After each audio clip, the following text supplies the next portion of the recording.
Hello guys, ഈ video കണ്ടുകൊണ്ടിരിക്കുന്ന നിങ്ങൾ ഒരുപക്ഷെ +1 പഠിക്കുന്നതോ അല്ലെങ്കിൽ +2 പഠിക്കുന്നതോ ഡിഗ്രിക്ക് പഠിക്കുന്നതോ അല്ലെങ്കിൽ ഏതെങ്കിലും ഒരാൾക്കാരായിരിക്കാം. വേറൊന്നുമല്ല, നിങ്ങൾ ഈ എക്കണോമിക്സ് എന്ന് പറയുന്ന സബ്ജക്റ്റിനുള്ള സ്കോപ്പുകൾ ഇതിനെക്കുറിച്ച് അറിയാൻ വേണ്ടി മാത്രമാണ് ഈ വീഡിയോ കാണുന്നത്. എനിക്കും അറിയാം, നിങ്ങൾക്കും അറിയാം.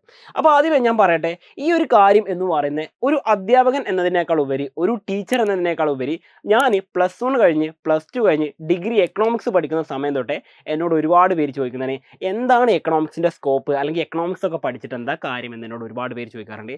അപ്പോൾ നിങ്ങൾ മനസ്സിലാക്കേണ്ട കാര്യം, എഡ്യൂപോർട്ട് ചാനലിലേക്ക് ഏറ്റവും കൂടുതൽ തവണ വന്നിട്ടുള്ള കൊമേഴ്സ് ആൻഡ് ഹ്യൂമാനിറ്റീസ് ഡിപ്പാർട്ട്മെൻറ്റിൽ ഏറ്റവും കൂടുതൽ പേര് +2 കഴിയാൻ നേരത്തെ ചോദിച്ചാൽ, സാർ എക്കണോമിക്സ് എടുത്ത് പഠിക്കാൻ താല്പര്യമുണ്ട്, എക്കണോമിക്സ് എനിക്ക് ഒരുപാട് ഇഷ്ടപ്പെട്ട് തുടങ്ങിയിട്ടുണ്ട്, അപ്പോൾ ഇതെടുത്ത് പഠിച്ചു കഴിഞ്ഞാൽ എനിക്ക് എന്തൊക്കെ ഓപ്പർച്യൂണിറ്റീസ് അല്ലെങ്കിൽ കരിയറുകൾ എന്തൊക്കെയായിരിക്കും എന്നുള്ള കാര്യം അവർ ചോദിച്ചിട്ടുണ്ടായിരുന്നു ഒരുപാട് തവണ. അപ്പോൾ നിങ്ങൾ ഒരുപാട് തവണ റിക്വസ്റ്റ് ചെയ്തിരുന്ന വീഡിയോ ആണ് ഇന്നത്തെ വീഡിയോ ആയിട്ട് ഞാൻ വന്നിട്ടുള്ളത്. അപ്പോൾ once again welcome back to Eduport. ഇത്രയും കാര്യങ്ങൾ പറയുന്ന ഞാൻ ആരാന്നുള്ള ചോദ്യം ആദ്യമായിട്ട് നിങ്ങൾക്ക് ഉണ്ടാവും. ഞാൻ എന്നെ ഒന്ന് പരിചയപ്പെടുത്താം. എൻ്റെ പേര് സൽസബിൻ എന്നാണ്. എക്കണോമിക്സിൻ്റെ ഫാക്കൽറ്റിയാണ്. എഡ്യൂപോർട്ടിൽ കഴിഞ്ഞ 5 വർഷമായിട്ട് ടീച്ചറായിട്ടുണ്ട്. അതായത് എഡ്യൂപോർട്ടിൽ കൊമേഴ്സ് ആൻഡ് ഹ്യൂമാനിറ്റീസ് സ്റ്റാർട്ട് ചെയ്യുന്ന സമയം തൊട്ടേ എഡ്യൂപോർട്ടിൽ എക്കണോമിക്സിൻ്റെ ഫാക്കൽറ്റി ആയിട്ടുള്ള ആളാണ്. അതുമാത്രമല്ല, എക്കണോമിക്സിൽ ഡിഗ്രിയും PGയും കഴിഞ്ഞ് നെറ്റ് ക്വാളിഫൈഡ് ആയിട്ടുള്ള ഒരു അധ്യാപകൻ കൂടിയാണ് ഞാൻ എന്ന് പറയുന്നത്. ഇനി ഞാൻ പറയാൻ പോകുന്ന കാര്യങ്ങൾ അബ്സല്യൂട്ട്ലി നിങ്ങൾക്ക് വേണ്ടി മാത്രമുള്ളതാണ്. അപ്പോൾ ഈ വീഡിയോ കണ്ടുകൊണ്ടിരിക്കുന്ന നിങ്ങൾ ഏത് കാറ്റഗറിയിൽപ്പെട്ട ആളാണെങ്കിലും നിങ്ങൾക്ക് ഇത് അബ്സല്യൂട്ട്ലി യൂസ്ഫുൾ ആയിരിക്കും എന്നുള്ള കാര്യം ഞാൻ പറഞ്ഞുതരാം. അപ്പോൾ ആദ്യമേ നിങ്ങൾ ശ്രദ്ധിക്കേണ്ട കാര്യം, എഡ്യൂപോർട്ടിൽ എന്നതിനേക്കാൾ ഉപരി നിങ്ങൾ മനസ്സിലാക്കേണ്ടത്, എക്കണോമിക്സ് എടുത്ത് പഠിക്കാൻ പോകുന്ന ഒരു കുട്ടിക്ക് ആദ്യമായിട്ടുണ്ടാകുന്ന ഓപ്ഷൻസ് എന്ന് പറയുന്നത് +2 കഴിഞ്ഞു അയാൾ ആദ്യം പഠിക്കാൻ പോകുന്നത് ഒന്നുകിൽ BA എക്കണോമിക്സോ അല്ലെങ്കിൽ BSc എക്കണോമിക്സോ. അപ്പോൾ BSc എന്ന് പറഞ്ഞൊരു ഓപ്ഷൻ വേറെ ഒന്നുമല്ല, നിങ്ങൾക്ക് വേണമെങ്കിൽ എന്ത് ചെയ്യാം, സയൻസ് ബാക്ക്ഗ്രൗണ്ട് വെച്ചിട്ട് പഠിക്കാമെന്ന് പറയുന്നത് വേറെ ഒന്നുമല്ല. ജസ്റ്റ് നിങ്ങൾ മനസ്സിലാക്കേണ്ട കാര്യം, ഒരു മിനിറ്റ്, നമുക്ക് വേണ്ട കളർ സെലക്ട് ചെയ്തു. ഓക്കെ, അതായത് നമുക്ക് മനസ്സിലാക്കേണ്ട കാര്യം, ഈ പറഞ്ഞ BA എക്കണോമിക്സും BSc എക്കണോമിക്സും ഉണ്ട്. BSc എക്കണോമിക്സ് പൊതുവെ കുറവാണ്, മിക്കവാറും സ്ഥലങ്ങൾ ഉണ്ടാവുക ഈ പറയുന്ന BA എക്കണോമിക്സ് ആയിരിക്കും. ഇപ്പോൾ നിങ്ങൾക്കറിയാം, FIUGP സിസ്റ്റം എന്ന് പറയുമ്പോൾ 4 ഇയർ ഡിഗ്രിയാണ് നമുക്കുള്ളത്. ഇത് പ്രകാരം നമ്മൾ നോക്കുകയാണെങ്കിൽ 4 വർഷത്തേക്കാണ് നമ്മുടെ എക്കണോമിക്സിൻ്റെ ഡിഗ്രിയൊക്കെ ഇപ്പോൾ വരുന്നത്, അല്ലേ? ഈ പറയുന്ന 4 വർഷത്തേക്കുള്ള ഡിഗ്രിയിൽ നിങ്ങൾക്ക് മനസ്സിലാക്കേണ്ട കാര്യം, നമുക്ക് മൾട്ടിപ്പിൾ എക്സിറ്റ് ഉണ്ട്. 1-ാം വർഷം, 2-ാം വർഷം, 3-ാം വർഷം, 4-ാമത്തെ വർഷം കോഴ്സ് കംപ്ലീറ്റ് ചെയ്തിട്ട് നിങ്ങൾക്ക് എന്ത് ചെയ്യാം, മൾട്ടിപ്പിൾ എക്സിറ്റ് വഴി എപ്പോൾ വേണമെങ്കിലും കോഴ്സ് നിർത്താവുന്ന ഒരു അവസ്ഥയുണ്ട്. അപ്പോൾ അത് നല്ലൊരു ഓപ്ഷനാണ്. ആക്ച്വലി നിങ്ങൾക്ക് എന്താണ്, 3 വർഷത്തെ കോഴ്സ് കഴിഞ്ഞ് 4-ാമത്തെ വർഷം, ഇപ്പോൾ ഈ വീഡിയോ കണ്ടുകൊണ്ടിരിക്കുന്ന നിങ്ങൾ മനസ്സിലാക്കേണ്ട കാര്യം, ആദ്യത്തെ, അതായത് ഈ പറയുന്ന 4 വർഷത്തേക്കുള്ള FIUGP ബാച്ച് കണ്ടുകൊണ്ടിരിക്കുന്ന ആൾ അല്ലെങ്കിൽ അത് പഠിച്ചുകൊണ്ടിരിക്കുന്ന ആൾക്കാരായിരിക്കും നിങ്ങൾ 4-ാമത്തെ വർഷത്തിലേക്ക് നിങ്ങൾക്ക് പോകുന്നുണ്ടാകും. അവസാനത്തെ യൂണിവേഴ്സിറ്റി ബാച്ച് ഇപ്പോൾ കഴിഞ്ഞ വർഷം ഇറങ്ങിയിട്ടുണ്ടായിരുന്നു. അപ്പോൾ നിങ്ങൾ FIUGP പഠിക്കുന്ന സ്റ്റുഡൻസ് ആയിരിക്കും ഇനി മുഴുവൻ ഇത് കാണാൻ പോകുന്നത്. അപ്പോൾ നിങ്ങൾ മനസ്സിലാക്കേണ്ടത്, എക്കണോമിക്സിൽ നിങ്ങൾ BA കഴിഞ്ഞ് കഴിഞ്ഞാൽ, നിങ്ങൾക്ക് BA കഴിഞ്ഞാൽ നിങ്ങളുടെ കരിയർ ഓപ്ഷൻസ് സ്റ്റാർട്ട് ചെയ്യുന്നത് 2 രീതിയിലാണ്. അതെങ്ങനെയാണെന്ന് വെച്ച് കഴിഞ്ഞാൽ, ഒന്ന്, നിങ്ങൾക്ക് പ്രൈവറ്റ് സെക്ടറിലേക്ക് പോകാം, അല്ലെങ്കിൽ നിങ്ങൾക്ക് എന്ത് ചെയ്യാം, ഈ പറഞ്ഞ ഗവൺമെൻറ് സെക്ടറിലേക്ക് പോകാം. ഈ 2 ഓപ്ഷൻ ഉണ്ട്, ഒന്നുകിൽ പ്രൈവറ്റ് സെക്ടർ, ഇതുപോലെ ഗവൺമെൻറ് സെക്ടർ. അപ്പോൾ പലരും പറയാറുണ്ട്, സാറേ ഞാൻ ഇതിൽ ഏതാണ് ഓപ്റ്റ് ചെയ്യേണ്ടത്? ഞാൻ എൻ്റെ ഒരു ഒപ്പീനിയൻ പറയാം. സംഗതി ഇത്രേ ഉള്ളൂ. പ്രൈവറ്റ് സെക്ടർ എന്ന് പറഞ്ഞു കഴിഞ്ഞാൽ അവിടെ നിങ്ങൾക്ക് കഴിവുണ്ടെങ്കിൽ, നിങ്ങൾ നല്ലപോലെ ടാലൻറ്റഡ് ആണ്, നിങ്ങൾക്ക് നല്ല സ്കില്ലുണ്ടെങ്കിൽ, നിങ്ങളാണ് നിങ്ങളുടെ സാലറി തീരുമാനിക്കുന്നത്. അതായത് നിങ്ങൾക്ക് എത്ര രൂപ വേണം, നിങ്ങൾക്ക് എത്ര രൂപ മാസം സാലറി വേണം, നിങ്ങളുടെ കഴിവ് എത്രത്തോളം ഉണ്ട് അതിനനുസരിച്ച്, അതായത് കഴിവുള്ളവരെന്ത് ചെയ്യും, അവിടെ ഒരുപാട് ഉയർച്ചകൾ ഉണ്ടായിക്കൊണ്ടിരിക്കും. എന്ന് വെച്ചാൽ എന്താണ്, നിങ്ങൾ വർക്ക് ചെയ്യാൻ റെഡിയാണെങ്കിൽ, നിങ്ങൾ ഹാർഡ് വർക്ക് ചെയ്യാൻ റെഡിയാണെങ്കിൽ, നിങ്ങൾക്ക് ടാലൻറ്റും സ്കില്ലും നിങ്ങൾ യൂസ് ചെയ്യാൻ തയ്യാറാണെങ്കിൽ ഉറപ്പായിട്ട് നിങ്ങൾക്ക് എന്ത് ചെയ്യാം, പ്രൈവറ്റ് സെക്ടറിൽ നല്ലൊരു കരിയർ ബിൽഡ് ചെയ്യാൻ പറ്റും. കാരണം അവിടെ അതിനാണ് പേയ്മെൻറ്റ് കൊടുക്കുന്നത്, നിങ്ങളുടെ കഴിവിനാണ് പേയ്മെൻറ്റ്. എന്നാൽ ഗവൺമെൻറ് സെക്ടർ എടുക്കുകയാണെങ്കിൽ നിങ്ങൾക്ക് എന്ത് ചെയ്യാം, നേരെ അടുത്തൊരു ഓപ്ഷൻ എന്ന് പറഞ്ഞാൽ, ഗവൺമെൻറ് സെക്ടറിൽ നിങ്ങളുടെ കഴിവും സ്കില്ലും എത്രത്തോളം ഉണ്ടെങ്കിലും അവിടെ വേണ്ട ഒരു എത്ര നിലവാരമാണ് വേണ്ടത്, ആ ഒരു നിലവാരത്തിന് മുകളിലാണെങ്കിൽ പോലും നിങ്ങൾക്ക് എല്ലാവർക്കും കിട്ടുന്ന പോലുള്ള ഒരു സാലറി മാത്രമേ കിട്ടുള്ളൂ. അപ്പോൾ സാലറി വൈസ് നോക്കുകയാണെങ്കിൽ നല്ലൊരു പാക്കേജ് അവിടെ കിട്ടും. പ്രൈവറ്റ് സെക്ടറിലെ ജോബിൽ നല്ല പോലെ ഒരു ഓപ്പർച്യൂണിറ്റി കിട്ടും. എന്നാൽ ഗവൺമെൻറ് ഓപ്പർച്യൂണിറ്റി എന്തായിരിക്കും, അത് പതിയെ പതിയെ കൂടി വരുന്ന രീതിയായിരിക്കും ഉണ്ടാവുന്നത്. ഇനി രണ്ടാമത്തെ കാര്യം, ഈ പറയുന്ന ജോബ് സെക്യൂരിറ്റിയുടെ കാര്യം.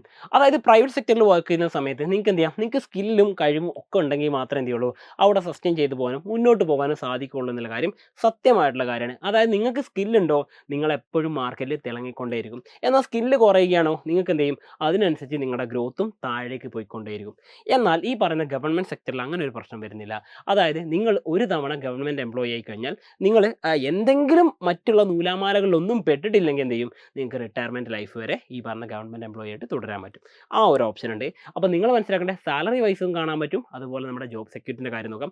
നിങ്ങൾ ഇതിൽ ഏതാണോ പ്രിഫർ ചെയ്യുന്നത് വെച്ചാൽ, അതായത് ഒരു പക്ഷേ നിങ്ങൾക്ക് വേണമെങ്കിൽ ഇങ്ങനൊരു കാര്യം കൂടി ഓപ്റ്റ് ചെയ്യാം. അതായത് ജീവിതകാലം മുഴുവൻ ഒരു എംപ്ലോയി ആയിട്ട് ജീവിച്ചിട്ട് ജീവിതത്തിൻ്റെ അവസാന കാലഘട്ടം ലൈഫ് എക്സ്പ്ലോർ ചെയ്യാം എന്ന് ആഗ്രഹിക്കുന്നുണ്ടെങ്കിൽ, അതിന് ഞാനായിട്ട് മറുപടി ഒന്നും പറയാനില്ല. കാരണം ഒരുപാട് വീഡിയോസ് നിങ്ങൾ കണ്ടിട്ടുണ്ട്, ഒരുപാട് പേര് പറഞ്ഞു കഴിഞ്ഞിട്ട് നമ്മുടെ ഉത്തരവാദിത്തങ്ങളൊക്കെ കഴിഞ്ഞിട്ട് മതി നമ്മുടെ സന്തോഷം എന്ന് പറഞ്ഞ് മാറ്റി വെച്ച് കഴിഞ്ഞാൽ പിന്നെ അതിനൊന്നും നേരം ഉണ്ടാവില്ല എന്നുള്ള കാര്യം നിങ്ങൾക്കറിയാം. എന്നാൽ നേരെ മറിച്ച് കുറച്ച് കാലം അത്യാവശ്യം നന്നായിട്ട് പണിയെടുത്തിട്ട് അതിൽ നിന്ന് നിങ്ങളൊരു ഇൻവെസ്റ്റ്മെൻറ്റ് ഉണ്ടാക്കി വെച്ചിട്ട്, അല്ലെങ്കിൽ നിങ്ങൾ അതിൽ നിന്നും ഒരു വെൽത്ത് നിങ്ങൾക്ക് സ്വന്തമായിട്ടൊരു സമ്പാദ്യം ഉണ്ടാക്കി വെച്ചിട്ട് പിന്നെ നിങ്ങൾക്ക് എന്ത് ചെയ്യാം, മേ ബി റിട്ടയർമെൻറ്റ് ലൈഫ് നിങ്ങൾക്ക് ആഘോഷിക്കാം. അതിന് നിങ്ങൾ ഒരുപാട് വർഷം ഒന്നും കാത്തിരിക്കേണ്ട. നിങ്ങൾ ജസ്റ്റ് ഒരു 10-15 വർഷം മാത്രം ജോലി ചെയ്യുക, ബാക്കിയുള്ള ലൈഫ് നിങ്ങൾ എക്സ്പ്ലോർ ചെയ്യാമെന്ന് പറഞ്ഞു. അതേപോലെ നിങ്ങൾക്ക് വേറൊരു ഓപ്ഷൻ കൂടി ഉണ്ട്. ഈ പറയുന്ന ജോലി ചെയ്യുന്ന സമയത്ത് തന്നെ നിങ്ങളുടെ ലൈഫ് എൻജോയ് ചെയ്യുന്ന സമയത്ത്. അപ്പോൾ ഇങ്ങനെ 3 ഓപ്ഷൻസ് ഉണ്ട്. ഇതിലേത് വേണമെന്ന് അബ്സല്യൂട്ട്ലി നിങ്ങളുടെ ചോയ്സാണ്. അപ്പോൾ 2 രീതിയിലാണ് നമുക്ക് കരിയേഴ്സ് വരുന്നത്. ഒന്ന് പ്രൈവറ്റിലും ഒന്ന് ഈ പറയുന്ന ഗവൺമെൻറ് സെക്ടർ. ഇനി അടുത്ത് നിങ്ങൾ നോക്കണ്ടേ, പ്രൈവറ്റ് സെക്ടറിലാണെങ്കിൽ തന്നെ നമുക്ക് 2 രീതി പിന്നെയും തിരിക്കാൻ പറ്റും. അതായത് പ്രൈവറ്റ് സെക്ടർ ആകുമ്പോൾ 2 തരം കമ്പനികൾ ഇന്ത്യയിലുണ്ട്. ഒന്ന് ഈ പറഞ്ഞ ഇന്ത്യൻ കമ്പനികളുണ്ട്, മറ്റൊന്ന് എന്താണ് പ്രൈവറ്റ് കമ്പനികൾ, അതായത് വിദേശ രാജ്യത്തുള്ള പ്രൈവറ്റ് കമ്പനികളുണ്ട്. ഇപ്പോൾ ഉദാഹരണം പറയുകയാണെങ്കിൽ നിങ്ങൾക്കറിയാം, ഗൂഗിൾ എന്ന് പറയുന്നത് അത് വേൾഡ് വൈഡ് ആയിട്ടുള്ള ഒരു മാർക്കറ്റിലുള്ള വലിയൊരു കമ്പനിയാണ് അല്ലേ. ഗൂഗിളിന് ഇന്ത്യയിലും ഓഫീസും കാര്യങ്ങളുണ്ട്, അവർക്ക് എംപ്ലോയീസും ഉണ്ട്. അതുപോലെ നിങ്ങൾക്കറിയാം, ഫേസ്ബുക്ക് എന്ന് പറയുന്ന അല്ലെങ്കിൽ മെറ്റ എന്ന് പറയുന്ന വലിയ ഗ്രൂപ്പിൻ്റെ കീഴിലുള്ള ഒരുപാട് കമ്പനികളുണ്ട്, അത് ഇന്ത്യയിലുമുണ്ട്. അപ്പോൾ അവരൊക്കെ എന്താണ്, ഫോറിൻ കമ്പനീസാണ്. എന്നാൽ ഇന്ത്യൻ കമ്പനീസും ഉണ്ട് അല്ലേ. ടാറ്റ ഗ്രൂപ്പ് നിങ്ങൾക്ക് അറിയുന്നുണ്ടാവും, അതെന്താണ് ഒരു ഇന്ത്യൻ കമ്പനിയാണ്. അപ്പോൾ ഇന്ത്യൻ കമ്പനികളിലും നിങ്ങൾക്ക് ജോലി ചെയ്യാം, ഈ പറഞ്ഞ വിദേശ കമ്പനികളിലും ജോലി ചെയ്യാം.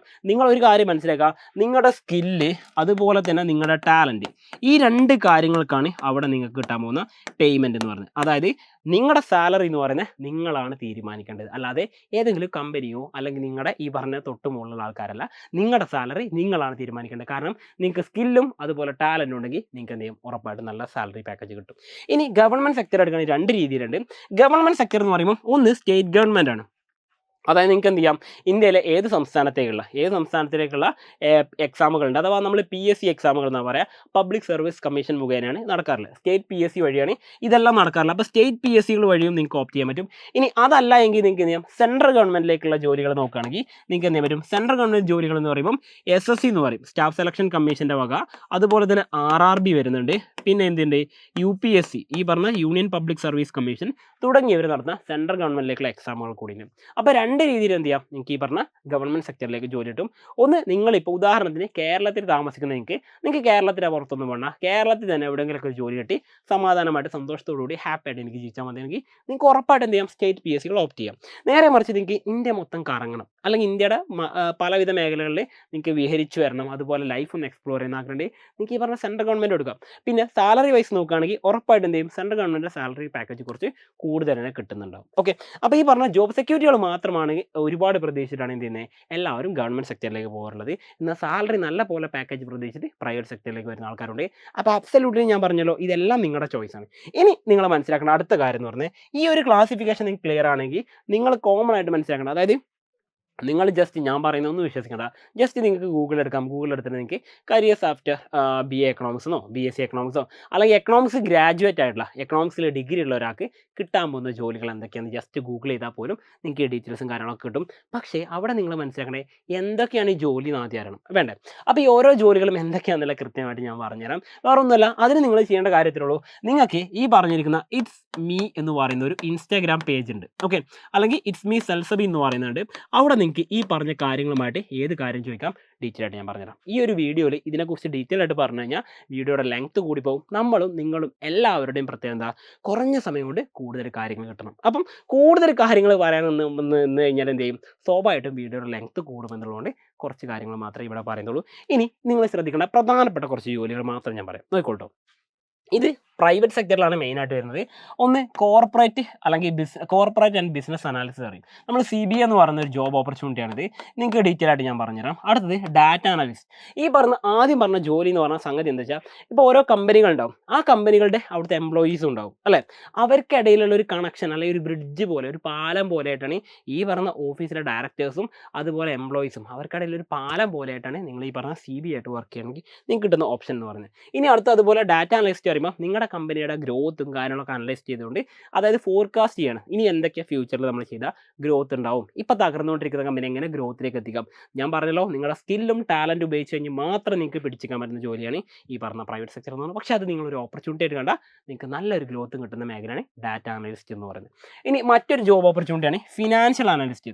നമ്മൾ പറഞ്ഞല്ലോ, ഇപ്പോൾ ഒരു കമ്പനിയുടെ അവരുടെ ഫിനാൻഷ്യൽ സ്റ്റാറ്റസ് എന്ന് വെച്ച് കഴിഞ്ഞാൽ ഇപ്പോൾ എങ്ങനെയാണ് ഒരു കമ്പനിയുടെ നിലവിലുള്ള സ്ഥിതി, ആ കമ്പനിക്ക് ഗ്രോത്ത് ഉണ്ടാവുമോ അല്ലെങ്കിൽ തകർന്നു പോവുകയാണ് എന്നൊരു കാര്യം മനസ്സിലാക്കിയിട്ട് നിങ്ങൾക്ക് വേണമെങ്കിൽ ആ കമ്പനിയെ രക്ഷിക്കാനും നിങ്ങളെ കൊണ്ട് പറ്റും, ആ കമ്പനിയെ തകർത്ത് കളയാൻ നിങ്ങൾക്ക് പറ്റും. അപ്പോൾ അത്രയും ഇമ്പോർട്ടൻ്റ് ആയിട്ടുള്ള ഒരു ജോബ് ഓപ്പർച്യൂണിറ്റിയാണ് financial analyst and investment banking analyst എന്ന് പറയുന്ന ഒരു ജോബ് പോസ്റ്റ് എന്ന് പറയുന്നത്.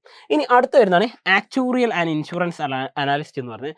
അതായത് ഇൻഷുറൻസ് മേഖലയിൽ എന്ത് ചെയ്യും നിങ്ങൾക്ക് ജോലി കിട്ടും. ഇതൊക്കെ നിങ്ങൾക്ക് ഒരുപക്ഷെ അറിയുന്നതോ അല്ലെങ്കിൽ അറിയാത്തതോ ആയിരിക്കാം. നിങ്ങൾ ഈ പറയുന്ന ഫീൽഡ് കൂടി ഉണ്ടെന്ന് തിരിച്ചറിയണം എന്നാണ് ഈ വീഡിയോ കൊണ്ട് നമ്മൾ ഉദ്ദേശിക്കുന്നത്. അടുത്തായിട്ട് വരുന്നത് ഈ പറഞ്ഞ policy and government research assistant. ഇതിൽ ഗവൺമെൻറ് സെക്ടറും പ്രൈവറ്റ് സെക്ടറും എല്ലാം ചേർത്തുകൊണ്ട് പറഞ്ഞത്. ഇനി ഇതിൻ്റെ കൂടുതൽ മികച്ചൊരു ക്ലാസിഫിക്കേഷൻ ഞാനിവിടെ കൊടുത്തിട്ടുണ്ട്. നിങ്ങൾക്ക് ഈ ഒരു വീഡിയോയിൽ മെയിനായിട്ട് നോക്കാം. ഇന്ത്യൻ പ്രൈവറ്റ് സെക്ടറിൽ നിങ്ങൾക്ക് കിട്ടാൻ പോകുന്ന പ്രധാനപ്പെട്ട ജോലികളാണ് ഞാൻ പറയുന്നത്. ഒന്നാമതായിട്ട് നിങ്ങൾ നോക്കേണ്ടത് കോർപ്പറേറ്റ് ബിസിനസ് അനാലിസ്റ്റ്. ഞാൻ പറഞ്ഞല്ലോ നേരത്തെ, നിങ്ങളോട് ഞാൻ പറഞ്ഞ കാര്യത്തിലുള്ളൂ. അതായത് റിലയൻസ്, ടാറ്റ, അഡാനി എന്ന് പറഞ്ഞാൽ, ആദിത്യ ബിർള എന്ന് പറഞ്ഞാൽ ഒരുപാട് കമ്പനികളുണ്ട്. അവർക്കൊക്കെ വേണ്ടെന്താണ് മാർക്കറ്റിലെ ഇപ്പോഴത്തെ ട്രെൻഡ് അറിയണം. ഈ ട്രെൻഡ് അറിഞ്ഞിട്ടാണ് എന്ത് ചെയ്യേണ്ടത്, മാർക്കറ്റിൽ എങ്ങനെയാണ് അവർ ഈ പറഞ്ഞ കോസ്റ്റുകളും കാര്യങ്ങളൊക്കെ മാനേജ് ചെയ്യേണ്ടത്, റവന്യൂ എങ്ങനെ ഉണ്ടാക്കാം തുടങ്ങിയ കാര്യങ്ങളൊക്കെ പ്ലാൻ ചെയ്ത് നിങ്ങൾ അവരെ സഹായിക്കണം. ആ ഒരു ജോബ് ഓപ്പർച്യൂണിറ്റിയാണ് ഇവിടെ വരുന്നത്. രണ്ടാമതായിട്ട് തന്നെ ക്രെഡിറ്റ് ആൻഡ് ഫിനാൻഷ്യൽ അനലിസ്റ്റ് ആണ്. അതായത് ഇന്ത്യൻ ബാങ്കുകളിലാണ് ഈ ഒരു ഓപ്പർച്യൂണിറ്റി ഉള്ളത്.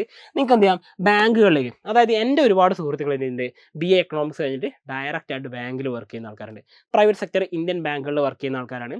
അപ്പോൾ അവരെന്താണ് ബാങ്കിങ് ഫീൽഡുമായിട്ട് ഫോളോ അപ്പ് ചെയ്ത് പോകുന്ന ആൾക്കാരാണ്. അപ്പോൾ ബാങ്കിങ് ഓപ്പർച്യൂണിറ്റി വളരെയധികം എക്കണോമിസ്റ്റ് ആയിട്ടുള്ള അല്ലെങ്കിൽ എക്കണോമിക്സ് പഠിച്ച് ഡിഗ്രി കഴിഞ്ഞിറങ്ങിയ ഒരാൾക്ക് വളരെയധികം പെട്ടെന്ന് കിട്ടുന്ന ഒരു ജോബ് ഓപ്പർച്യൂണിറ്റിയാണ്. ഇനി മറ്റൊന്ന് പറയുന്നത് എക്കണോമിക് റിസർച്ച് അസോസിയേറ്റ് എന്ന് പറയും.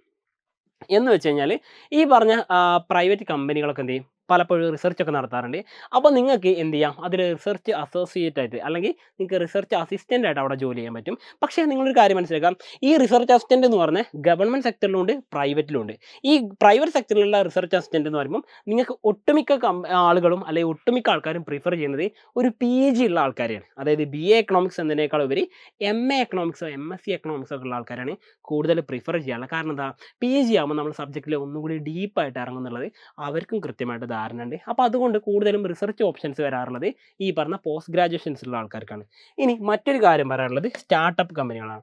അതായത് ഈ സ്റ്റാർട്ടപ്പ് കമ്പനി എന്ന് പറയുമ്പോൾ ഇപ്പോൾ ഉദാഹരണത്തിന് ഞാൻ പറയാം, എജുപോർട്ട് എന്ന് പറയുന്നത് ഒരു 5 വർഷം മുമ്പ് 2020 ഇതൊരു സ്റ്റാർട്ടപ്പ് മാത്രമായിരുന്നു. എന്ന് വെച്ച് കഴിഞ്ഞാൽ ചെറിയൊരു കമ്പനി വളർന്നുകൊണ്ടിരിക്കുന്ന ഒരു ഭീമൻ എന്ന് മാറുന്ന രീതിയിലേക്ക് വരുന്ന ചെറിയൊരു കമ്പനി മാത്രമായിരുന്നു. അപ്പോൾ ഇങ്ങനെ ഒരു കമ്പനി തുടങ്ങുന്ന സമയത്ത് ആ സ്റ്റാർട്ടപ്പ് കമ്പനിയിലേക്ക് എന്താ വേണ്ടത്, ക്വാളിഫൈഡ് ആയിട്ടുള്ള ആൾക്കാർ. അത് എന്തെങ്കിലും ക്വാളിഫൈഡ് ആണോ, പോരാ. എന്ത് ചെയ്യണം, നമുക്ക് വേണ്ട എക്കണോമിക്സിനെ കുറിച്ച് ഡീറ്റെയിൽ ആയിട്ട് അറിയുന്ന, മാർക്കറ്റിനെ കുറിച്ച് പറയാൻ കഴിയുന്ന, മാർക്കറ്റ് ട്രെൻഡുകൾ മനസ്സിലാക്കാൻ പറ്റുന്ന, ഫോർകാസ്റ്റ് ചെയ്യാൻ പറ്റുന്ന, ഫ്യൂച്ചർ പ്രെഡിക്റ്റ് ചെയ്യാൻ പറ്റുന്ന ആൾക്കാരായിട്ടുള്ള ക്വാളിഫൈഡ് ആയിട്ടുള്ള എക്കണോമിസ്റ്റുകളെ വേണ്ടിയിരുന്നത്. അപ്പോൾ അങ്ങനെയുള്ള ഒരു ഓപ്പർച്യൂണിറ്റി എന്ത് ചെയ്യും, എനിക്ക് പറഞ്ഞാൽ സ്റ്റാർട്ടപ്പ് കമ്പനികളോട് കിട്ടും. അപ്പോൾ പുതിയ പുതിയ കമ്പനികൾ ഓരോ ദിവസം ഇന്ത്യയിൽ തുടങ്ങിക്കൊണ്ടിരിക്കുകയാണ്. ഈ കമ്പനികളുടെ സക്സസ് ആരെ സംബന്ധിച്ചാണ് നിൽക്കുന്നത്, നിങ്ങളുടെ പെർഫോമൻസ് അനുസരിച്ചാണ് ഓരോ കമ്പനിയുടെയും സക്സസ്. ഒരു കമ്പനി സക്സസ് ആയി കഴിഞ്ഞാൽ അവിടെ പെർഫോമൻസ് വൈസ് നിങ്ങൾക്കും അവിടെ ഗ്രോത്ത് ഉണ്ടാവും. ഇതാണ് ഞാൻ പറഞ്ഞതിൻ്റെ ഏറ്റവും ചുരുങ്ങിയ രൂപം എന്ന് പറയുന്നത്. ഇനി മറ്റൊരു മേഖലയ്ക്ക് നമ്മൾ നോക്കുകയാണെങ്കിൽ നിങ്ങൾ ശ്രദ്ധിക്കേണ്ടത് ഈ പറഞ്ഞിരിക്കുന്ന ഫോറിൻ പ്രൈവറ്റ് കമ്പനികൾ.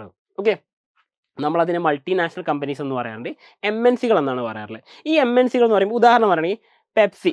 ഓക്കെ, പെപ്സിക്കോ എന്ന് പറഞ്ഞ് നിങ്ങൾ കേട്ടിട്ടുണ്ടാവും. ഈ പറഞ്ഞ പെപ്സിക്കോ എന്ന് പറഞ്ഞാൽ ഒരു മൾട്ടിനാഷണൽ കമ്പനിയാണ്. അതുപോലെ നമ്മൾ നിത്യേന ഉപയോഗിക്കുന്ന അഡിഡാസ് എന്ന് പറയുന്ന ബ്രാൻഡ്, നൈക്കി എന്ന് പറയുന്ന ബ്രാൻഡ്, ഇതൊക്കെ എന്താണ്, ഓരോ മൾട്ടിനാഷണൽ കമ്പനികളാണ്. അത് മാത്രമല്ല, സിമ്പിൾ എക്സാമ്പിൾ പറയുകയാണെങ്കിൽ നിങ്ങളെല്ലാവരും കേട്ടില്ല ആപ്പിൾ എന്ന് പറയുന്ന കമ്പനി. അവരുടെ ഐഫോണിന് ഒരുപാട് ആൾക്കാർ ഫോളോവേഴ്സും ഒരുപാട് ഫാൻ ബേസ് ഒക്കെ ഉള്ളൊരു സംഭവമാണ്. ആക്ച്വലി എന്താണ് അതിൻ്റെ പിന്നിലുള്ള കാര്യം എനിക്കും അറിയില്ല, നിങ്ങൾക്കും മേ ബി അറിയുന്നുണ്ടാവില്ല. പക്ഷേ അതിൻ്റെ ഒരു പ്ലാന്റ് പോലും ഇന്ത്യയിലുണ്ട്. അതായത് മൾട്ടിനാഷണൽ കമ്പനികളായിട്ട് ഈ വർക്ക് ചെയ്യുന്ന ഈ കമ്പനികളിലൊക്കെ എന്തിന് ജോബ് ഓപ്പർച്യൂണിറ്റി ഒരുപാട് വരാറുണ്ട്. അപ്പോൾ മിക്കവാറും ഇവരൊക്കെ പ്രിഫർ ചെയ്യുന്നത് എന്താണ്, നിങ്ങൾ ക്വാളിഫൈഡ് ആണോ എന്ന് നോക്കും. എങ്ങനെ ക്വാളിഫൈഡ് ആയിട്ട്, നിങ്ങൾക്ക് BA എക്കണോമിക്സോ BSc എക്കണോമിക്സോ ഡിഗ്രി ഉണ്ടോ എന്ന് മാത്രമേ നോക്കാം. ഇവർ ക്യാമ്പസ് പ്ലേസ്മെൻറ്റ് നടത്തിയിട്ട്, നിങ്ങൾ പഠിച്ചുകൊണ്ടിരിക്കുന്ന കോളേജിൽ ക്യാമ്പസ് പ്ലേസ്മെൻറ്റുകൾ നടത്തിയിട്ട് അവിടെ എന്ത് ചെയ്യും, സ്വാഭാവികമായിട്ടും നിങ്ങൾക്ക് ക്വാളിറ്റി ഉണ്ടെങ്കിൽ നിങ്ങൾ ഉറപ്പായിട്ടും ഹയർ ചെയ്യും. ഇത് ഞാൻ ഒരു ഉദാഹരണം പറഞ്ഞുതരാം, വേറെ ഒന്നുമില്ല. അതായത് ഇന്ത്യയിൽ തന്നെ ഫേമസ് ആയിട്ടുള്ള SRCC എന്ന് പറയും, ശ്രീറാം കോളേജ് ഓഫ് കൊമേഴ്സ് എന്ന് പറഞ്ഞാൽ അവിടെ എക്കണോമിക്സ് പഠിച്ചിറങ്ങുന്ന ഒരു കുട്ടി. അത്യാവശ്യം ഫേമസ് ആയിട്ടുള്ള ഈ പറയുന്ന കോളേജിൽ നിന്ന് ഡൽഹിയിലുള്ളതാണ്. ഇവിടെ നിന്ന് എക്കണോമിക്സ് പഠിച്ചിറങ്ങുന്ന ഒരു കുട്ടിക്ക് ആവറേജ് ഒരു കമ്പനി ഓഫർ ചെയ്യുന്ന അല്ലെങ്കിൽ ഈ പറഞ്ഞിരിക്കുന്ന പാക്കേജ് എന്ന് പറഞ്ഞാൽ 8 lakh പെർ ആനാണ്. എന്ന് വെച്ച് കഴിഞ്ഞാൽ ശരാശരി അവിടുന്ന് ഈ പറഞ്ഞ 21 വയസ്സിൽ പഠിച്ചിറങ്ങുന്ന ഒരു BA economics and BSc economics graduate ആയിട്ടുള്ള ഓരോ കുട്ടികൾക്കും ഈ പറഞ്ഞ SRCC എന്ന് പറയുന്ന SRCC കോളേജിൽ നിന്ന് ആവറേജ് ആയിട്ട് കൊടുത്തിട്ടുള്ള പാക്കേജ് നിങ്ങൾക്ക് എപ്പോൾ വേണമെങ്കിൽ ചെക്ക് ചെയ്ത് നോക്കാം. ഞാൻ വെറുതെ പറഞ്ഞല്ല, അവിടുന്ന് കൊടുത്തിട്ടുള്ള പാക്കേജിന് ആനുവൽ സാലറി എന്ന് പറഞ്ഞാൽ 8 ലാക്ക് പെർ ആനാണ്. എന്ന് വെച്ച് കഴിഞ്ഞാൽ മാസം 50,000ൻ്റെ മുകളിൽ സാലറിയാണ്. അതായത് മാസം 60,000ൻ്റെ മുകളിൽ സാലറി 21ാമത്തെ വയസ്സ് മുതൽ വാങ്ങുന്ന ആൾക്കാരാണ്. നിങ്ങൾ ആലോചിച്ച് നോക്കാം, ഈ പറയുന്ന പ്രൈവറ്റ് കമ്പനികളിൽ നിങ്ങൾ മരണം വരെ പണിയെടുക്കണം എന്നല്ല പറഞ്ഞത്, നിങ്ങൾക്ക് ഉണ്ടാക്കാൻ പറ്റുന്ന നിങ്ങളുടെ സമ്പാദ്യം ഉണ്ടാക്കുക, എന്നിട്ട് നിങ്ങൾക്ക് റിട്ടയർമെൻറ്റ് ലൈഫ് ആണെങ്കിൽ അത് എൻജോയ് ചെയ്യാം. അല്ലെങ്കിൽ നിങ്ങൾ കമ്പനി ജോലി ചെയ്യുന്ന സമയത്ത് തന്നെ നിങ്ങൾക്ക് നിങ്ങളുടെ പേഴ്സണൽ ലൈഫും എൻജോയ് ചെയ്യാം. ഇനി മൂന്നാമത്തെ ഓപ്ഷൻ ആണെങ്കിൽ നിങ്ങൾക്ക് ഇതൊന്നും അല്ല വേണ്ടത്, അതായത് എനിക്ക് വേണ്ട ഗവൺമെൻറ് സെക്ടർ ആണെങ്കിൽ നിങ്ങൾക്ക് അങ്ങനെയും പോകാം. അതിനുമുള്ള ഒരുപാട് ഓപ്ഷൻസ് എക്കണോമിക്സ് പഠിച്ച ആൾക്കാർക്കുണ്ട്. അത് ഞാൻ ഡീറ്റെയിൽ ആയിട്ട് പറഞ്ഞത്. അപ്പോൾ പ്രൈവറ്റ് കമ്പനികളിൽ ഫോറിൻ കമ്പനികൾ നോക്കുകയാണെങ്കിൽ ഒന്നാമതായിട്ട് വരുന്നത് ക്വാണ്ടിറ്റേറ്റീവ് എക്കണോമിക്സ് എന്ന് പറയുന്നത്, അല്ലെങ്കിൽ നമുക്കതിനെ ഡാറ്റ സയൻറ്റിസ്റ്റ് എന്ന് പറയാം. നമ്മൾ നേരത്തെ പറഞ്ഞില്ലേ, കമ്പനിയുടെ ഗ്രോത്തും കാര്യങ്ങളൊക്കെ തീരുമാനിക്കുന്ന ആൾക്കാർ. സെയിം ജോബ് ഓപ്പർച്യൂണിറ്റി തന്നെയാണ് ഇവിടെ കിട്ടുന്നത്. നിങ്ങൾക്ക് എന്ത് ചെയ്യാം, കമ്പനിക്ക് ഇനി എന്തൊക്കെ ചെയ്താൽ മാർക്കറ്റിലേക്ക് വരാൻ പറ്റും. ഇപ്പോൾ ഉദാഹരണത്തിന് സിമ്പിളായിട്ട് പറയണമെങ്കിൽ നിങ്ങൾ ആലോചിച്ച് നോക്കുക, അതായത് ജിയോ എന്ന് പറയുന്ന കമ്പനി ഇന്ത്യയിൽ വന്ന സമയത്ത് ഈ പറയുന്ന കമ്പനി ആദ്യം ചെയ്ത കാര്യം എന്താ, എല്ലാവർക്കും ഡാറ്റ ഫ്രീ ആയിട്ട് കൊടുത്തു. ഇൻ്റർനെറ്റ് ഫ്രീ ആയിട്ട് കൊടുത്തു കഴിഞ്ഞപ്പോൾ എന്ത് ചെയ്തു, എല്ലാവരും ഇൻ്റർനെറ്റ് ഉപയോഗിക്കാൻ തുടങ്ങി. ഇൻ്റർനെറ്റ് ഫ്രീ ആയിട്ട് കിട്ടിയപ്പോൾ എന്ത് ചെയ്തു, എല്ലാവരും പല മേഖലകളിലേക്ക് അവർ ഇൻസ്റ്റഗ്രാമിൽ വരാൻ തുടങ്ങി, ഫേസ്ബുക്കിൽ വരാൻ തുടങ്ങി, അതുപോലെ യൂട്യൂബിൽ സ്ഥിരമായിട്ട് വരാൻ തുടങ്ങി. എന്തിനേറെ ഡെയിലി ഓരോ സിനിമ വെച്ച് OTT പ്ലാറ്റ്ഫോമിൽ കാണാൻ വരെ തുടങ്ങി. ഇതിങ്ങനെ തുടങ്ങി കഴിഞ്ഞപ്പോൾ എന്ത് ചെയ്തു, പതിയെ പതിയെ ഇന്ത്യൻസിൻ്റെ എല്ലാവരുടെയും ഒരു ഹാബിറ്റായിട്ട് മാറി, ശീലമായിട്ട് മാറുകയാണ് ചെയ്തത്. ശീലമായിട്ട് മാറിക്കഴിഞ്ഞാൽ ഒരു പ്രത്യേകത, അത് നിർത്താൻ കുറച്ച് ബുദ്ധിമുട്ടായിരിക്കും അല്ലേ. അപ്പോൾ പതിയെ ജിയോ എന്ത് ചെയ്തു, അതിന് ഓരോ ചെറിയ ചാർജ് ഈടാക്കി തുടങ്ങി, ചെറിയ പ്രൈസ്. അപ്പോൾ നമ്മൾ എന്ത്, കുഴപ്പമില്ല, ചെറിയ പ്രൈസ് അല്ലേ. പിന്നെ പ്രൈസ് ഇങ്ങനെ കൂടിക്കൊണ്ടിരുന്നു. ഇപ്പോൾ ജസ്റ്റ് നിങ്ങളൊന്ന് ആലോചിക്കുക, ഇൻ്റർനെറ്റ് കണക്ഷൻസ് ഇല്ലാതെ എത്ര കാലത്തോളം നിങ്ങൾക്ക് ജീവിക്കാൻ പറ്റും. അതായത് 2016 ജിയോ ഫ്രീ ആയിട്ട് ഇൻ്റർനെറ്റ് കൊടുക്കുന്ന 10 വർഷം മുൻപ് വരെ ആൾക്കാർ ഇൻ്റർനെറ്റ് ഇല്ലാതെയും ജീവിച്ചിട്ടുണ്ടായിരുന്നു. പക്ഷേ ഇപ്പോൾ ട്രെൻഡ് മാറി, കാലങ്ങൾ മാറി, ഒരുപാട് മാറ്റം വന്നു. ഫ്രീ ആയിട്ട് കൊണ്ടുവന്ന് നമുക്കൊരു ഹാബിറ്റ് കൊണ്ടുവന്നു. ഈ ഹാബിറ്റ് കൊണ്ട് നമ്മളത് കണ്ടിന്യൂ ചെയ്യാൻ വേണ്ടി നമ്മൾ ചെറിയ പേയ്മെൻറ്റ് കൊടുത്തു. പിന്നെ പേയ്മെൻറ്റ് കൂടി വന്നു. ഇങ്ങനെ നമ്മൾ എന്ത് ചെയ്തു, ഈ പറയുന്ന കമ്പനികളുടെ കീഴിലുള്ള ഒരു മാർക്കറ്റിങ്ങിൻ്റെ ഭാഗമായിട്ട് നമ്മൾ ചെയ്തു. അപ്പോൾ ഇതുപോലുള്ള മാർക്കറ്റിങ്ങും കാര്യങ്ങളും കൃത്യമായിട്ടാണെങ്കിൽ നിങ്ങൾക്ക് ഈ പറഞ്ഞ ഡാറ്റ സയൻറ്റിസ്റ്റ് ജോബ് ഓപ്പർച്യൂണിറ്റി നല്ലൊരു ഓപ്പർച്യൂണിറ്റി ആയിരിക്കും. മറ്റൊരു കാര്യം പറയുന്നത് മാക്രോ എക്കണോമിക് സ്ട്രാറ്റജി അനാലിസിസ്. അതായത് മാക്രോ എക്കണോമിക് സ്ട്രാറ്റജി എന്ന് പറയുമ്പോൾ നിങ്ങൾ പഠിച്ച തിയറികളല്ല ഉദ്ദേശിക്കുന്നത്, അതായത് ഒരു വൈഡ് ആയിട്ടുള്ള ഓഡിയൻസ്. കാരണം എന്താ പറയുക, ഈ മൾട്ടിനാഷണൽ കമ്പനികൾക്ക് എന്ന് പറഞ്ഞാൽ ഒരു രാജ്യമല്ല, ഒരുപാട് രാജ്യങ്ങൾ അവർ കോൺസെൻട്രേറ്റ് ഉണ്ടാവും. ഇന്ത്യ ഉൾപ്പെടുന്ന ഏഷ്യ മാത്രമല്ല, യൂറോപ്പും ആഫ്രിക്കയും ഈ പറഞ്ഞ ലാറ്റിൻ അമേരിക്ക വരെ ഇവരുടെ മാർക്കറ്റ് ആയിരിക്കും. അപ്പോൾ ഈ ഒരു ഗ്ലോബൽ ലെവലാണ് എന്ത് ചെയ്യുന്നത്, അവർക്ക് മാർക്കറ്റ് ഡെവലപ്പ് ചെയ്യേണ്ടത്. അപ്പോൾ അതിനുള്ളതാണ് ഈ മാക്രോ എക്കണോമിക് ലെവൽ കൊണ്ട് അവർ ഉദ്ദേശിക്കുന്ന കാര്യം. മറ്റൊരു കാര്യം എന്ന് പറയുന്നത് എക്കണോമിക് സ്ട്രാറ്റജി കൺസൾട്ടൻറ്റ്. നമ്മൾ നേരത്തെ പറഞ്ഞല്ലോ, ഈ പറഞ്ഞ ഗ്രോത്ത്, അതായത് പലതരം പേരുകളാണെങ്കിൽ പോലും, അതായത് ഒരു കമ്പനിക്ക് എങ്ങനെ ഗ്രോ ചെയ്യാം, അതിന് നിങ്ങളെ കൊണ്ട് എന്ത് ചെയ്യാൻ പറ്റും, ഇതാണ് സിമ്പിളായിട്ടൊരു കമ്പനി ഉദ്ദേശിക്കുന്നത്. ഒരു കമ്പനിക്ക് വളർന്നു വരണം, ആ കമ്പനി വളരെ ഫേമസ് ആയി മാറണം. നിങ്ങൾ കേട്ടിട്ടുണ്ടോ എന്നറിയില്ല, അഡാനി ഗ്രൂപ്പ് ഒരു പക്ഷേ നിങ്ങൾ ഇപ്പോൾ അടുത്ത് ഒരുപാട് കേൾക്കുന്നുണ്ടാവും അല്ലേ. ഇന്ത്യയിലെ ഫേമസ് ആയിട്ടുള്ള ഒരു ബിസിനസ് മാനാണ് അദാനി എന്ന് പറയുന്ന ആൾ. അപ്പോൾ അവരുടെ ഗ്രൂപ്പാണ് അഡാനി ഗ്രൂപ്പ് എന്ന് പറയുന്നത്. ഈ അഡാനി ഗ്രൂപ്പിനെ കുറിച്ച് 10 വർഷം മുമ്പ് ആരും കേട്ട് തുടങ്ങിയിട്ടില്ല. എന്താ കാരണം, ആ ഒരു കമ്പനി വളർന്നുകൊണ്ടേയിരിക്കുകയാണ് അല്ലേ. പക്ഷേ ആ കമ്പനി ഇപ്പോൾ വളർന്നുകൊണ്ടേയിരിക്കുന്ന കാര്യം എല്ലാവരും അറിഞ്ഞു തുടങ്ങി. ഇതുപോലെ ഒരു കമ്പനിയെ വളർത്തുന്ന ജോബ് ഓപ്പർച്യൂണിറ്റിയാണ് നിങ്ങൾക്ക് ഈ പല പോസ്റ്റുകളായിട്ട് കിട്ടാൻ പോകുന്നത്. അപ്പോൾ അതിന് ആബ്സല്യൂട്ട് നിങ്ങൾക്ക് എന്താ വേണ്ടേ, നിങ്ങൾക്ക് എക്കണോമിക്സിലൊരു ഗ്രാജുവേഷൻ ഉണ്ടെങ്കിലും അതിൻ്റെ ഒപ്പം നിങ്ങൾക്ക് സ്കില്ലും ടാലൻ്റ് ഉണ്ടെങ്കിൽ ഇതെല്ലാം നിങ്ങൾക്ക് ഈസി ആയിട്ട് ക്രാക്ക് ചെയ്യാൻ പറ്റുന്ന കാര്യമാണ്. മറ്റൊരു കാര്യം എന്ന് പറയുന്നത് നിങ്ങൾ നോക്കേണ്ടത് ഗവൺമെൻറ് സർവീസുകളാണ്. ഞാൻ നിങ്ങളോട് പറഞ്ഞല്ലോ, സെൻട്രൽ ഗവൺമെൻറ്റും സ്റ്റേറ്റ് ഗവൺമെൻറ്റും നിങ്ങൾക്ക് ഓപ്പർച്യൂണിറ്റി ഒരുപാട് അധികം ഉണ്ടെന്ന് പറഞ്ഞു. ഇതിൽ ഞാൻ സിമ്പിളായിട്ട് പറഞ്ഞു, ഇപ്പോൾ സെൻട്രൽ ഗവൺമെൻറ് മാറ്റി സ്റ്റേറ്റ് ഗവൺമെൻറ് എടുക്കാം. കേരള PSCയിൽ എടുക്കുകയാണെങ്കിൽ നിങ്ങൾക്ക് എക്കണോമിക്സ് ഉള്ള ആൾക്കാർക്ക് എഴുതാൻ പറ്റുന്നൊരു എക്സാമാണ് സ്റ്റാറ്റിസ്റ്റിക്കൽ അസിസ്റ്റൻ്റ് എന്ന് പറയും. അതായത് നമുക്ക് വേണ്ട സർവേകളും കാര്യങ്ങളൊക്കെ നിങ്ങൾ +1 പഠിച്ചുള്ള സ്റ്റാറ്റ് ഉണ്ടല്ലോ, അതുമായിട്ട് ബന്ധപ്പെട്ട് നമ്മുടെ രജിസ്ട്രാർ ജനറൽ ഓഫ് ഇന്ത്യ അല്ലെങ്കിൽ RGIക്ക് വേണ്ട സർവേ, അതുപോലെ NSSO, ഇപ്പോൾ അത് ചേർന്നിട്ട് NSSOയും CS ഒക്കെ ചേർന്ന് NSO മാത്രമേ ഉള്ളൂ. അപ്പോൾ അവർക്ക് വേണ്ടിയുള്ള സാമ്പിൾ സർവേയും കാര്യങ്ങളൊക്കെ നടത്താൻ വേണ്ടി സ്റ്റാറ്റിസ്റ്റിക്കൽ അസിസ്റ്റൻ്റ് എന്ന് പറഞ്ഞ ഓപ്ഷൻസ് ഉണ്ട്. അത് നിങ്ങൾക്കുള്ളതാണ്. അതുപോലെ PG കഴിഞ്ഞ ആൾക്കാർക്കുള്ളതാണ് റിസർച്ച് ഓഫീസർ, റിസർച്ച് അസിസ്റ്റൻ്റ് എന്ന് പറഞ്ഞിട്ട് കേരളത്തിൽ ഒരുപാട് പോസ്റ്റുകൾ വരുന്നത്. ഇനി അത് മാത്രമല്ല, നിങ്ങൾ എക്കണോമിക്സിൽ ഡിഗ്രി കഴിഞ്ഞു, PG കഴിഞ്ഞു, അല്ലെങ്കിൽ ഡിഗ്രിയും BEഡും, ഡിഗ്രി PG BEd കഴിഞ്ഞു വിചാരിക്കുക, നിങ്ങൾക്ക് ടീച്ചിങ് ഓപ്ഷൻസ് ഒരുപാടുണ്ട്. കാരണം നിങ്ങൾ മനസ്സിലാക്കേണ്ട കാര്യം, ഈ പറയുന്ന സോഷ്യൽ സയൻസിൻ്റെ ഹൈസ്കൂൾ ലെവലുള്ള സോഷ്യൽ സയൻസ് എക്സാം നിങ്ങൾക്ക് എഴുതാൻ പറ്റും. എങ്ങനെ, ഈ പറഞ്ഞ ഡിഗ്രി +BEd ഉണ്ടെങ്കിൽ. ഇനി അത് റൂൾ ചിലപ്പോൾ മാറും, PG കൂടി വേണ്ടി വരുമെന്ന് പറയാറുണ്ട്. അപ്പോൾ നിങ്ങൾ എക്കണോമിക്സിൽ ഡിഗ്രിയും, ഈ നിലവിൽ ഡിഗ്രിയും അതുപോലെ BEഡും ഉണ്ടെങ്കിൽ നിങ്ങൾക്ക് ഹൈസ്കൂൾ ലെവലിലേക്കുള്ള എക്സാമുകൾ എഴുതാൻ പറ്റും. രണ്ടാമത്തെ കാര്യം, ഈ പറഞ്ഞ PG ഉണ്ടെങ്കിൽ നിങ്ങൾക്ക് എന്ത് ചെയ്യാൻ പറ്റും, ടീച്ചിങ് ലെവൽ എന്ന് പറയുമ്പം നിങ്ങൾക്ക് ഈ പറയുന്ന 1ാം ക്ലാസ് മുതൽ +2 വരെ എന്നല്ല പറഞ്ഞത്, ഈ പറയുന്ന 5ാം ക്ലാസ് മുതൽ അഥവാ UP ക്ലാസ് മുതൽ UP ഹൈസ്കൂൾ ഹയർ സെക്കൻഡറി ക്ലാസ്സുകളിലേക്ക് നിങ്ങൾക്ക് BEd കൂടി ഉണ്ടെങ്കിൽ PGയുടെ കൂടെ എക്കണോമിക്സിലെ PGയുടെ കൂടെ BEd കൂടി ഉണ്ടെങ്കിൽ എന്ത് ചെയ്യാം, നിങ്ങൾക്ക് ടീച്ചിങ് എക്സാമുകൾക്ക് വേണ്ടിയിട്ട് അപ്ലൈ ചെയ്യാൻ പറ്റും. പക്ഷേ അതിനെന്തേലും കുറച്ച് എക്സാമുകളുണ്ട്. ടെറ്റ് എക്സാമുകൾ എന്ന് പറയാം. ടെറ്റ് ഉണ്ട്, അതായത് KTETും അതുപോലെ തന്നെ ഈ പറഞ്ഞ സെറ്റ് എക്സാമും ഉണ്ട്. ഇത് ക്വാളിഫൈ ചെയ്താൽ നിങ്ങൾക്ക് എഴുതാൻ പറ്റും. അപ്പോൾ ടീച്ചിങ് താല്പര്യപ്പെടുന്നുണ്ടെങ്കിൽ നിങ്ങൾക്ക് അങ്ങനെ ഒരു ഓപ്ഷൻസ് ഉണ്ട്. ഇനി ഇത് മാത്രമാണോ? അല്ല, ടീച്ചിങ് നിങ്ങൾക്ക് താല്പര്യപ്പെടുന്നുണ്ടെങ്കിൽ പ്രൈവറ്റ് കമ്പനികളിൽ പോലും തന്നെ ടീച്ചിങ് ഉണ്ട്, പ്രൈവറ്റ് സ്കൂളുകളിൽ പോലും ടീച്ചിങ് ഉണ്ട്. ഇതൊക്കെ പോട്ടെ, വലിയൊരു ഓപ്പർച്യൂണിറ്റി ഞാൻ പറഞ്ഞുതരാം. ഈ പറയുന്ന ഇൻ്റർനാഷണൽ സ്കൂളുകൾ, ഈ പറയുന്ന ഇന്ത്യയുടെ പുറത്തുള്ള ഒരുപാട് രാജ്യങ്ങളിൽ ഇൻ്റർനാഷണൽ സ്കൂളുകളുണ്ട്. അവിടേക്ക് ക്വാളിഫൈഡ് ആയിട്ടുള്ള ടീച്ചേഴ്സിനെ വിളിക്കും. നിങ്ങൾക്ക് തരുന്ന സാലറി പാക്കേജ് എന്ന് പറഞ്ഞാൽ ഒരുപക്ഷെ നിങ്ങൾക്ക് വിശ്വസിക്കാൻ പറ്റാത്ത അത്രയും വലിയ സാലറി ആയിരിക്കും തരുന്നുണ്ടാവുക. അത്രയും ക്വാളിഫൈഡ് ആയിട്ടുള്ള ഒരു ജോബ് ഓപ്പർച്യൂണിറ്റിയാണ് നിങ്ങൾ ഡിഗ്രി ആൻഡ് PG എക്കണോമിക്സിലുണ്ടെങ്കിൽ നിങ്ങൾക്ക് കിട്ടാൻ പോകുന്നത്. BEd കൂടി അതിൻ്റെ കൂടെ ഉണ്ടെങ്കിൽ എന്ത് ചെയ്യും, നമ്മൾ കേക്കിൻ്റെ മുകളിൽ വെക്കുന്ന ചെറി പോലെ വെക്കൂലേ, അതുപോലെ നിങ്ങൾക്ക് ഭംഗി കൂടുമെന്ന് പറഞ്ഞ പോലെ നിങ്ങൾക്ക് ക്വാളിഫിക്കേഷൻ കൂടി കഴിഞ്ഞാൽ പാക്കേജുകളും കൂടും. ഇനി അടുത്തൊരു കാര്യം പറയാനുള്ളത്, ഈ പറഞ്ഞ സ്റ്റാഫ് സെലക്ഷൻ കമ്മീഷനിൽ മെയിനായിട്ട് SSC CGL എന്ന് പറഞ്ഞ കമ്പൈൻഡ് ഗ്രാജുവേറ്റ് ലെവൽ എക്സാമാണ്. എന്ന് വെച്ച് കഴിഞ്ഞാൽ ഡിഗ്രി ക്വാളിഫൈഡ് ആയിട്ടുള്ള ആൾക്കാർക്ക് വേണ്ടി നടത്തുന്ന എക്സാമാണ്. അതിൽ നിങ്ങൾ മനസ്സിലാക്കേണ്ട AAO എന്ന് പറയും, അതായത് ഓഡിറ്റിൻ്റെ ഓഫീസറാണ്. ഓഡിറ്റ് ഓഫീസർ ഇത് സെൻട്രൽ ഗവൺമെൻറ്റിന് വേണ്ടി വർക്ക് ചെയ്യുന്ന ആൾക്കാരാണ്. അതുപോലെ AAO എന്ന് പറഞ്ഞിട്ട് അസിസ്റ്റൻറ്റ് അക്കൗണ്ട്സ് ഓഫീസർ എന്ന് വേണമെങ്കിൽ നമുക്ക് പറയാം. ഇത് സെൻട്രൽ ഗവൺമെൻറ് ഓഡിറ്റ് അഥവാ ഡാറ്റയുമായിട്ട് ബന്ധപ്പെട്ട ഈ പറഞ്ഞ ബജറ്റും അതുമായിട്ട് ബന്ധപ്പെട്ട ഡാറ്റകളും കാര്യങ്ങളും എക്സ്പെൻസും റവന്യൂ ഇതൊക്കെ കണക്ക് കൂട്ടിയിട്ട് അതിൻ്റെ ഓഫീസറാണ്. പബ്ലിക് നല്ല റാങ്കുള്ള നല്ല ഗ്ലാമറസ് ആയിട്ടുള്ള പോസ്റ്റാണ്. പക്ഷേ ഓൾ ഇന്ത്യ സർവീസുകളുടെ ലെവലിൽ വരുന്നതുകൊണ്ട് തന്നെ എന്ത് ചെയ്യും, ഇന്ത്യയിൽ എവിടെയും പോസ്റ്റിങ്ങും കാര്യങ്ങളും വരാം. മിക്കവാറും ഡൽഹി കേന്ദ്രീകരിച്ചായിരിക്കും നിങ്ങൾക്ക് മിക്കവാറും പോസ്റ്റിങ്ങും കാര്യങ്ങളൊക്കെ ഉണ്ടാവാറുള്ളത്. ഇത് SSC CGL വഴി നിങ്ങൾക്ക് കിട്ടുന്ന കാര്യമാണ്. ഇനി മറ്റൊരു കാര്യം കൂടി പറയാനുള്ളത്, UPSC വഴി നിങ്ങൾ കേട്ടിട്ടുണ്ടോയെന്ന് അറിയില്ല, ഇന്ത്യൻ എക്കണോമിക് സർവീസ് അഥവാ IAS നിങ്ങൾ കേട്ടിട്ടുണ്ടാവും, IPS കേട്ടിട്ടുണ്ടാവും, IFS കേട്ടിട്ടുണ്ടാവും. അതുപോലെ ഇന്ത്യൻ എക്കണോമിക് സർവീസ് ഈ എക്സാം എഴുതാൻ പറ്റുന്ന ആൾക്കാർ ആര് മാത്രമേ അറിയാവൂ? എക്കണോമിക്സിൽ PG ഉള്ളവർക്ക് മാത്രമേ എഴുതാൻ പറ്റുള്ളൂ.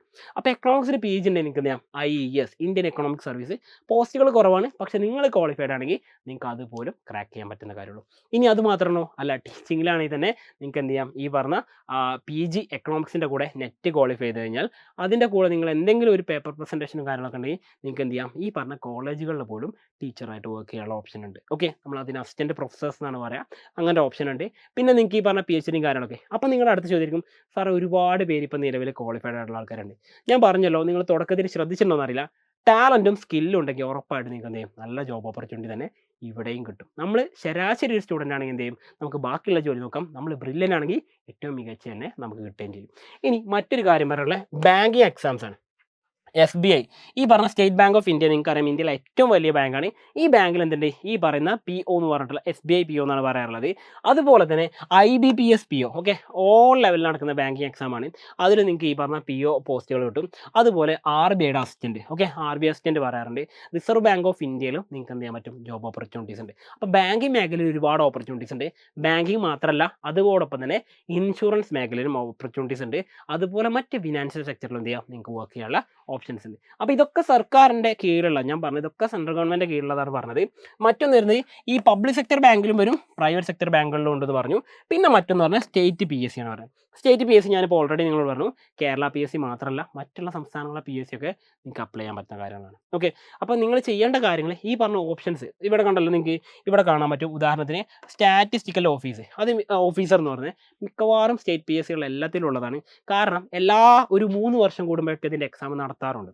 അപ്പോൾ നിങ്ങൾ മനസ്സിലാക്കുക, ഈ പറഞ്ഞ ഓപ്ഷൻസ് ഒക്കെ നിങ്ങൾക്ക് കിട്ടും. അപ്പോൾ നിങ്ങളുടെ അടുത്ത ചോദ്യം, സാറേ ഇതൊന്നും അല്ലാതെ വേറെ ഓപ്ഷൻസ് ഇല്ലേ? നിങ്ങൾക്ക് എന്ത് ചെയ്യാം, ബാക്കിയുള്ള PSC എക്സാമുകൾ കൂടി എഴുതാം. കാരണം അവിടെ എന്താണ്, ഡിഗ്രി ലെവൽ എക്സാമുകളുണ്ട്. ഓക്കെ, അപ്പോൾ ഡിഗ്രി ലെവൽ എക്സാമിന് എന്ത് ചെയ്യാം, നിങ്ങൾക്ക് ഒന്നുകൂടി ഈസി ആയിരിക്കും. കാരണം ഡിഗ്രി ലെവൽ എക്സാം വരുമ്പം അതിലൊരു 5 മാർക്ക് എന്ന് പറയുന്നത്, ഡിഗ്രി ലെവൽ എക്സാമിന് 100 മാർക്കിൻ്റെ പരീക്ഷ ഉണ്ടെങ്കിൽ അതിൽ 5 മാർക്ക് എന്ന് പറയുന്നത് നിങ്ങൾ 10ാം ക്ലാസ്സിൽ കഴിഞ്ഞിട്ട് +2 കഴിഞ്ഞ് പഠിച്ച ഡിഗ്രിക്ക് ബേസ് ആയിട്ട് പഠിച്ച കാര്യങ്ങളായിരിക്കും 5 മാർക്കിന് ക്വസ്റ്റ്യൻസ് വരിക. അവിടെ പോലെ നിങ്ങൾക്ക് എന്ത് ചെയ്യാം, ഈ പറഞ്ഞ ഡിഗ്രി ലെവൽ എക്സാമിനും അതുപോലെ ഡിഗ്രി ലെവലാണോ അല്ല +2 ലെവൽ എക്സാം ഉണ്ടാവും, അതിലും എന്ത് ചെയ്യും, ഈ പറഞ്ഞ ചോദ്യങ്ങൾ വരും. അപ്പോൾ +2 ലെവൽ എക്സാം ആയിക്കോട്ടെ, ഡിഗ്രി ലെവൽ എക്സാം ആയിക്കോട്ടെ, ഇതിലൊക്കെ ഒരു 5 മാർക്കിൻ്റെ ചോദ്യങ്ങൾ പോലും നമ്മുടെ എക്കണോമിക്സിൻ്റെ സബ്ജക്റ്റിൽ നിന്നാണ് വരാറുള്ളത്. നിങ്ങൾ മനസ്സിലാക്കുക, അത്രത്തോളം ഇമ്പോർട്ടൻസ് നമ്മുടെ സബ്ജക്റ്റ് ഉണ്ട് എന്ന് പറയാൻ വേണ്ടി മാത്രമല്ല, കരിയർ നോക്കുന്ന സമയത്ത് അതിന് റെലവൻസ് ഉണ്ട് എന്നുള്ള കാര്യം പറയാൻ വേണ്ടി മാത്രമാണ്. അപ്പോൾ ഇത്രയും ഓപ്ഷൻസ് ഞാൻ നിങ്ങളുടെ മുമ്പിൽ വെച്ച് വേറെ ഒന്നുമല്ല. സെൻട്രൽ ഗവൺമെൻറ് കാര്യങ്ങൾ പറയുമ്പോൾ നിങ്ങൾ ശ്രദ്ധിക്കേണ്ട മെയിനായിട്ട് ഇന്ത്യൻ എക്കണോമിക് സർവീസ്, ഞാൻ ഓൾറെഡി നിങ്ങളോട് പറഞ്ഞു, ഇന്ത്യയിൽ IAS റാങ്ക് പോലെ തന്നെ എക്കണോമിക്സിൽ PG ഉള്ളവർക്ക് മാത്രം എഴുതാൻ പറ്റുന്ന എക്സാമാണ് ഈ പറഞ്ഞ IES exam, Indian economic service. അതുപോലെ RBIയുടെ ഗ്രേഡ് B ഓഫീസർ, വേറൊന്നുമല്ല, നമ്മൾ ഈ പറഞ്ഞിരിക്കുന്ന റിസർവ് ബാങ്ക് ഓഫ് ഇന്ത്യ, ഇന്ത്യയിലെ നോട്ട് അടിച്ചടിച്ചിറക്കുന്ന ഇവരുടെ കീഴിൽ ജോലി ചെയ്യാനുള്ള ഓപ്ഷൻസും നിങ്ങൾക്ക് കിട്ടും. അത് ഗ്രേഡ് ബി ഓഫീസറാണ് കേട്ടോ കിട്ടുന്നത്.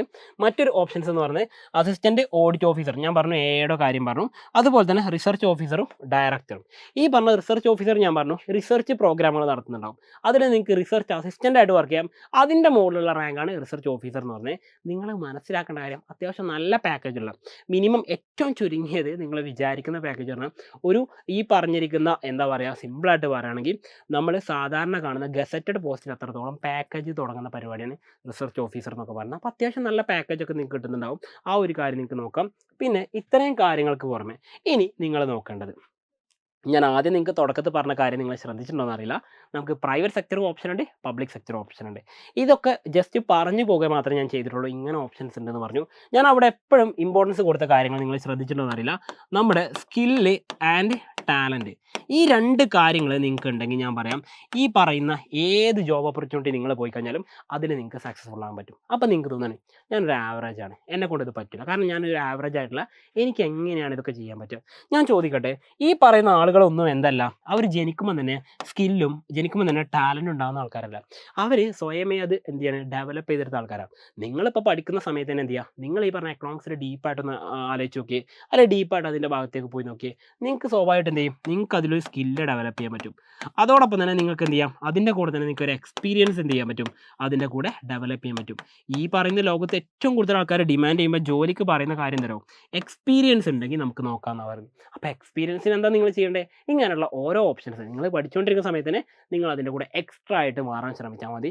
നിങ്ങൾ ആവറേജ് ആണെങ്കിൽ പോലും നിങ്ങൾക്ക് എന്ത് ചെയ്യാൻ പറ്റും, ഗ്രോത്ത് ഉണ്ടാവും. അപ്പോൾ ഞാൻ പറഞ്ഞല്ലോ, ഈ ലോകം എന്ന് പറഞ്ഞു കഴിഞ്ഞാൽ ഇവിടെ സിമ്പിളായിട്ട് പറയുകയാണെങ്കിൽ ജോലി എല്ലാവർക്കും കിട്ടുന്നുണ്ടാവും, ജോലി എല്ലാവർക്കും കിട്ടുന്നുണ്ടാവും. എന്നാൽ ഏറ്റവും മികച്ച ജോലി, ഏറ്റവും മികച്ച സാലറിയോട് കൂടിയുള്ള ജോലി, ഏറ്റവും മികച്ച കരിയറും ലൈഫും ഉള്ള ജോലി, ഇങ്ങനെ ഒരു ജോലി കിട്ടുന്നുണ്ടെങ്കിൽ ഞാൻ പറഞ്ഞല്ലോ, നിങ്ങൾ നല്ലപോലെ എക്സ്ട്രാ വർക്ക് ചെയ്യാൻ തയ്യാറാണെങ്കിൽ ഉറപ്പായിട്ട് തന്നെ നിങ്ങൾക്ക് നല്ലൊരു കരിയർ ഡെവലപ്പ് ചെയ്യാൻ പറ്റും. അപ്പോൾ ഈ വീഡിയോ തൽക്കാലം ഇത്രയും പറഞ്ഞിട്ട് നിർത്തുകയാണ്. കൂടുതൽ അപ്ഡേറ്റ്സും കാര്യങ്ങളൊക്കെ നിങ്ങൾക്ക് എന്ത് ചെയ്യാൻ തന്നുകൊണ്ടിരിക്കാം. അപ്പോൾ ഞാൻ പറഞ്ഞു വെച്ചല്ലോ, നിങ്ങൾക്ക് ഇതിൻ്റെ ഡീറ്റെയിലും കാര്യങ്ങളൊക്കെ അറിയണമെങ്കിൽ നിങ്ങൾക്ക് ഈ പറഞ്ഞ ഇൻസ്റ്റാഗ്രാം ഐ ഡിയിൽ കോൺടാക്റ്റ് ചെയ്യാം, ഞാൻ അതിൻ്റെ ഡീറ്റെയിൽസ് പറഞ്ഞുതരാം. അപ്പോൾ വീണ്ടും പുതിയൊരു വീഡിയോ ആയിട്ട് കാണുന്നതായിരിക്കും. എല്ലാവർക്കും ബൈ.